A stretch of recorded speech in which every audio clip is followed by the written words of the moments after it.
20 years ago, I had the chance to get a terrible disease, the gargoyle mania, incurable illness, even if during 15 years I had some remission.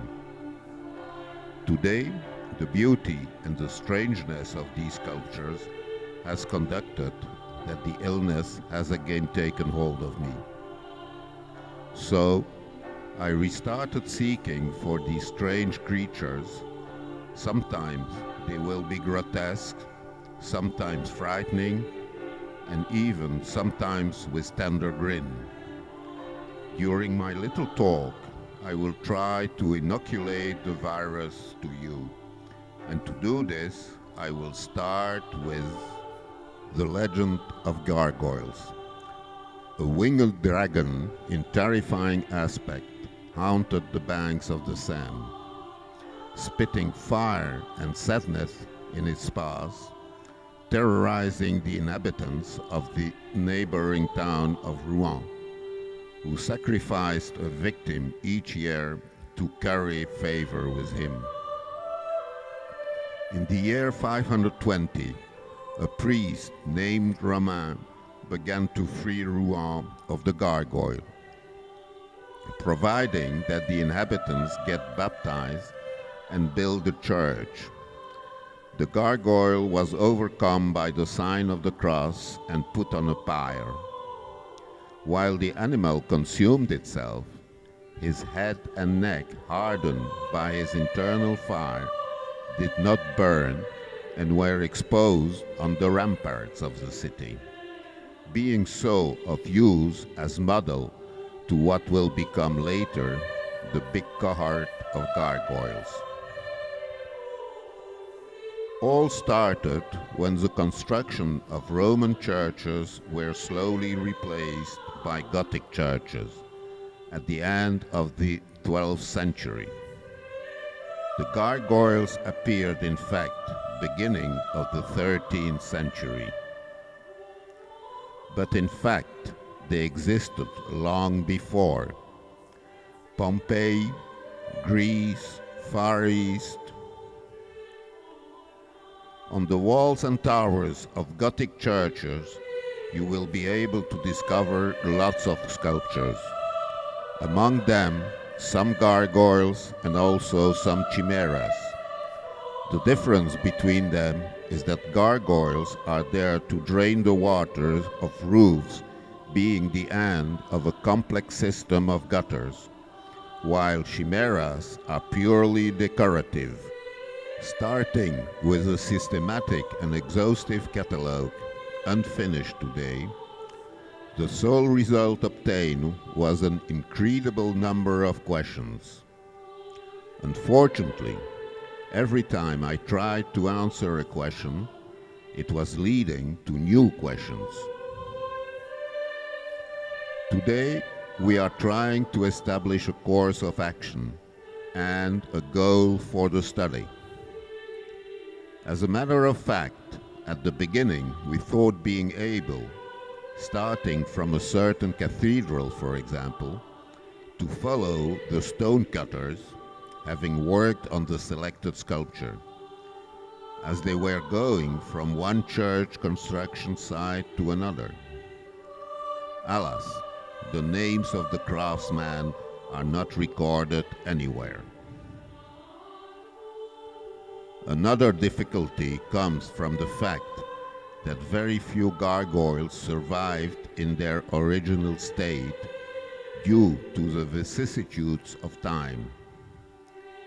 Weather, change in mentalities, wars and revolutions, and most of all, renovations, has made that a great number of the today's existing gargoyles have very little resemblance with the mind and objectives of the 13th and 14th century sculptures.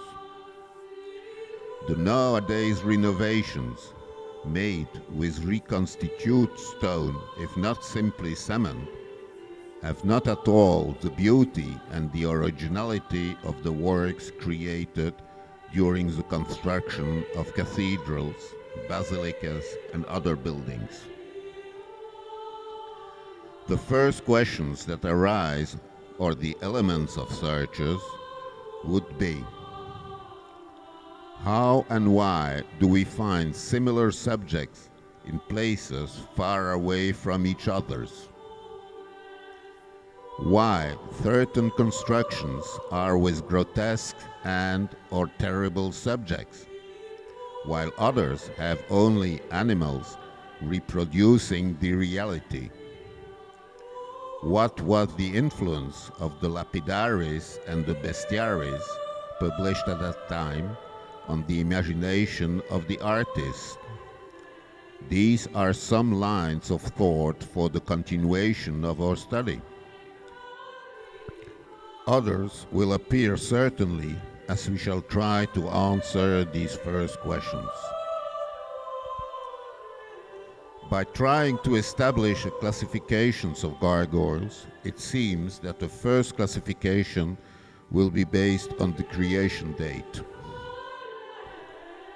Arbitrarily, and until other ideas appear, we will separate 13th and first half of 14th century of the second half of the 14th and 15th century. After the Council of Trent, 1542, the Church refuses monsters and certain nudities with energy. During my research, three theories merge or oppose to each other. To follow one or the other leads to a significantly different approach to proceed further the study of the gargoyles. 1. The artists of the Middle Age, and especially the stonecutters, benefit from a total freedom. This assertion seems to be proved by Bartholin's. 2. Art is strictly codified. 3. The artist refers to what was made in the past. The evidence submitted by Baltrusaitis support this hypothesis. And for André Malraux, the artists find help in previous works. A continuity of the forms, an inheritance of models are postulated. Imitation is not still of the nature and the life, but more simply of an unknown predecessor. Previous works helps the creator. We walk badly on the vacuum. We find a continuity of the forms and an inheritance of models is postulated. Oriental, Roman and Gothic arts obey to similar requirements.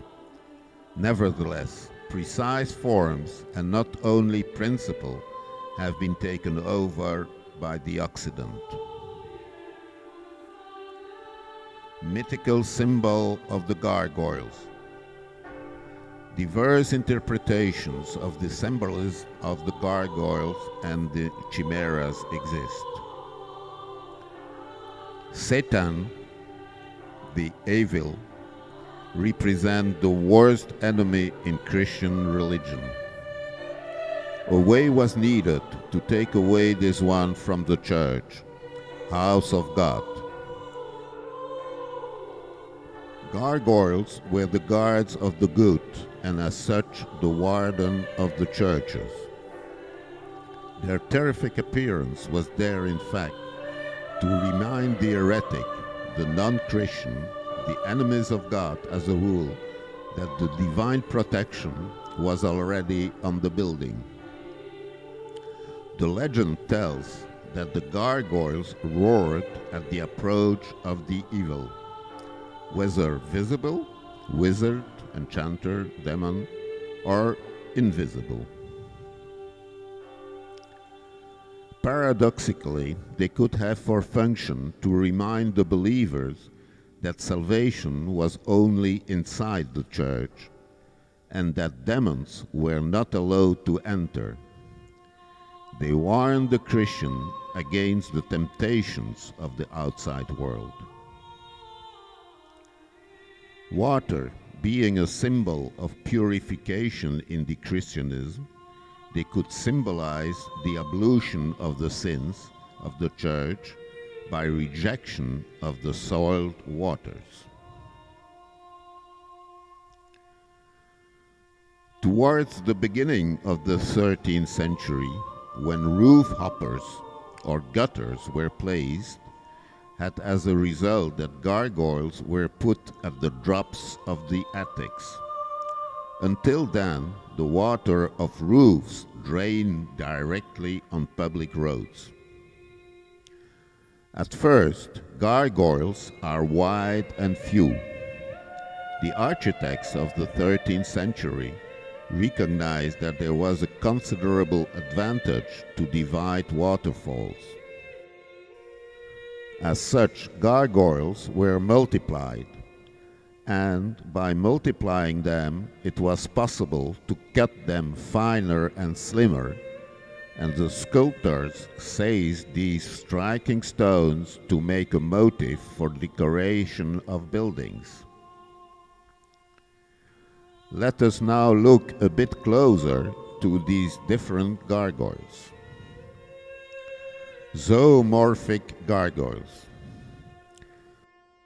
The first gargoyles which appeared were very often hybrids of animals that the stonecutters or the architect could have heard of through legends, folk tales, or seen in bestiaries or in the margins of Book of Hours or breviaries. But most of the descriptions of these animals not living in their surroundings were purely imaginary.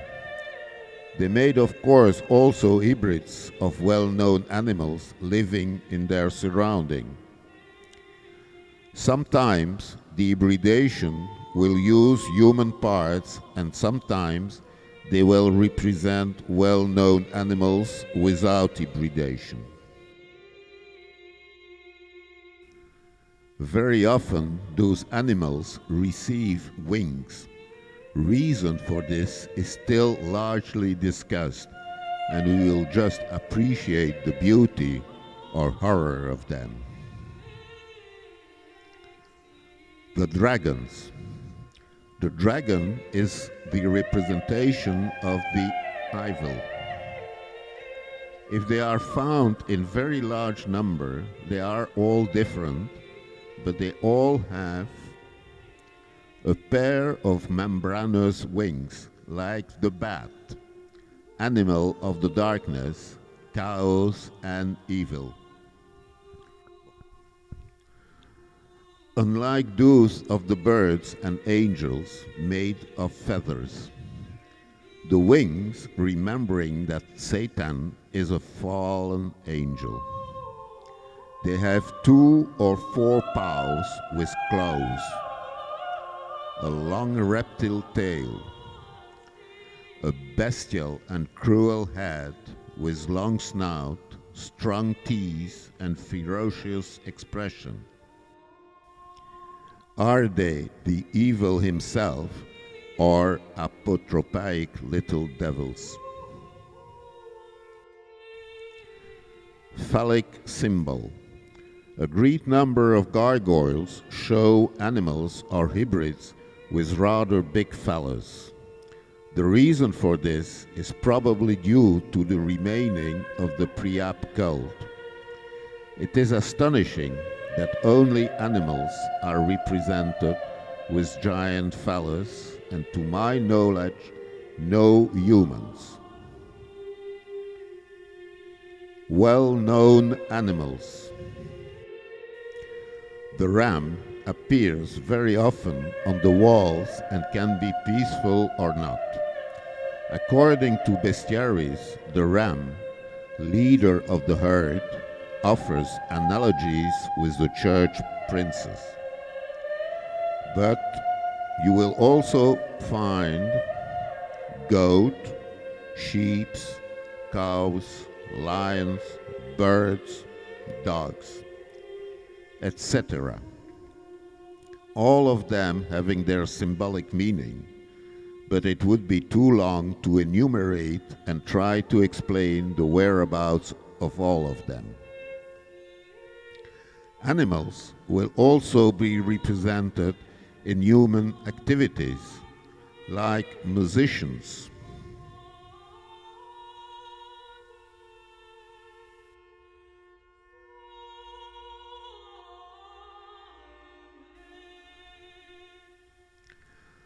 Biting monsters, probably a warning for the danger of them. Do not forget, when Adam and Eve were driven out of paradise, they had to look for their livelihood. So there were domestic animals, small wild animals, but also bigger ones, who in their turn were chasing the humans.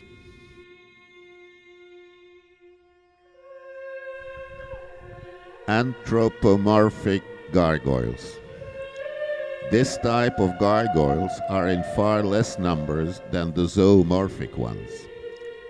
Anthropomorphic gargoyles have, moreover, an annoying tendency to show an anatomy stranger than pleasant and a behavior more derisory than meritorious. However, they often treat with disdain the decency and fall in the bawdiness. But one has to look at this with the eyes and the mentality of that time, where the church was endorsing events like the Feast of Fools.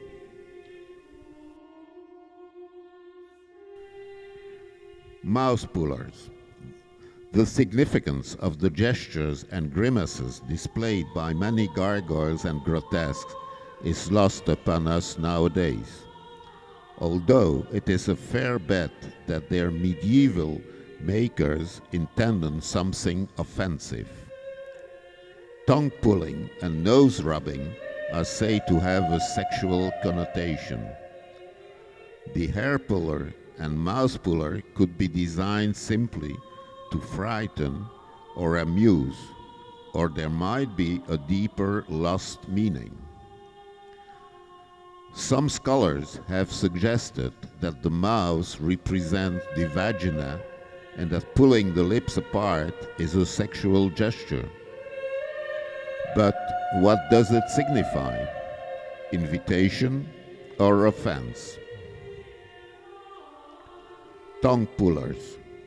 One could say that tongue pullers represent death and are to be put in parallel with the Hindu goddess Kali, always shown with a protruding tongue.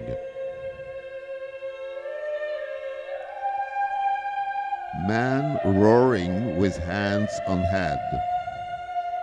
They do not want to impress the passerby, but well express their fright of what they observe.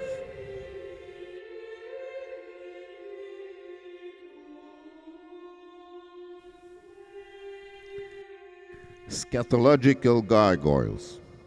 Are they there to take away the evil or to amuse the popular?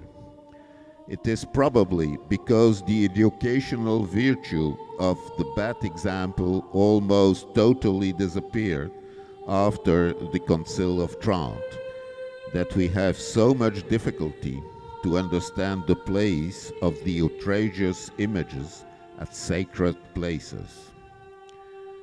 The more an obscene image is negatively connoted, the more it is forbidden, taboo, the more its power of horror and as such protection is strong.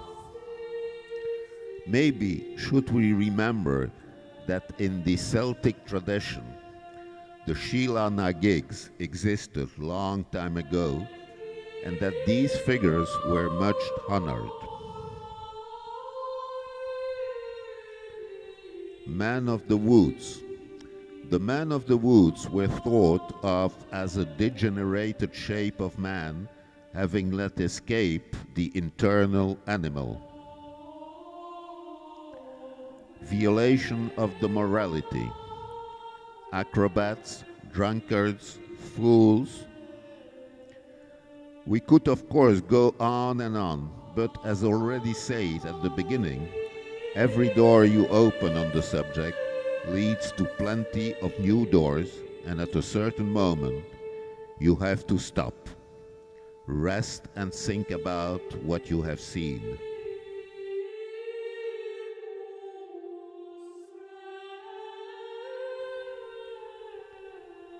We do hope that this small introduction will have interested and amused you, and who knows, that the virus has taken hold of you. Thank you.